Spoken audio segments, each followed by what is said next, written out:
Zahir Online. Pertanyaannya gini, bisnis yang cocok untuk PhD student apa? Ya, harus kita Gitu. ya Gitu inilah. peluang bisnis. Apakah ada peluang bisnis untuk belajar bisnis langsung di peternakan antum? Pertanyaan terakhirnya itu, apakah bisa nanti belajar langsung dari antum? Nah, ini untuk PhD student, pertanyaannya spesifik. Okay. Ini luar biasa ya. Pertanyaannya bagus sekali gitu ya. Ini nggak tahu nih yang bisa ngejawab apa enggak nih, karena pertanyaannya luar biasa bagus. Belum pernah ketemu yang begitu ya.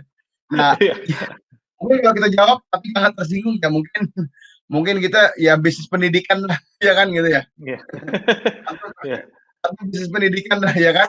Karena gini, yang jadi masalah dengan kita bicara PhD ini kan setiap sebuah tesis PhD itu kan nggak ada orang lain yang punya tesis sama, kan gitu ya. Sehingga dia sebenarnya ini makanya dia become something dari philosophical gitu ya. Sesuatu yang philosophical ini nggak berarti menjamin kita lebih pintar. Itu dulu yang kita harus sadari.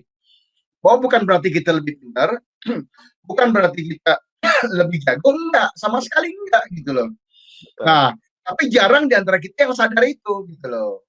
Terlebih dengan iklim kita ya, kalau kita bicara di NKRI kan ini menjadi sesuatu kan. Karena terkadang katakanlah ya, kalau kita bicara sains ya, ada orang yang katakan well I'm measuring the hormonal prolactin misalkan di dalam late station calving chaos. Ini for example. Ini sebenarnya nggak ada hubungan. Jadi kalau ada orang lain juga nggak ngerti itu, bisa tetap menghasilkan susu yang bagus ataupun daging sapi yang baik tanpa bicara yang dia bicarakan, kan gitu. Oke. Jadi ini lebih berupa suatu pengasahan otak, mengasah suatu konsep yang pengen kita bahas secara detail gitu kan, dan kekhususan ilmu. Ada tempatnya, tapi tentu tempatnya in the form of forum ilmiah misalnya, ataupun scientific forum. Nah, jadi tapi bukan berarti dia nggak bisa dagang dong. Ini juga harus kita harus adil ya.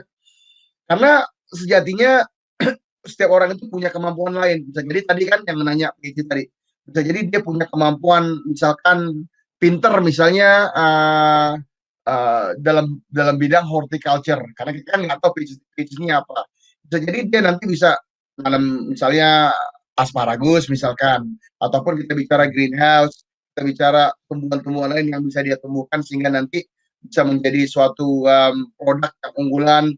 Apakah dia organik, apakah dia itu mungkin pesticide free, berbagai macam keunggulan-keunggulan yang bisa kita tampilkan dalam produk kita, kan gitu ya. Nah, ini mungkin perlu digali nih gitu ya. Jadi mungkin jawaban simpelnya kita nggak bisa pastikan bisnis apa, tapi kalau memang dia memang benar-benar mendasarkan atas PhD-nya ya mungkin pendidikan. Wallahualam.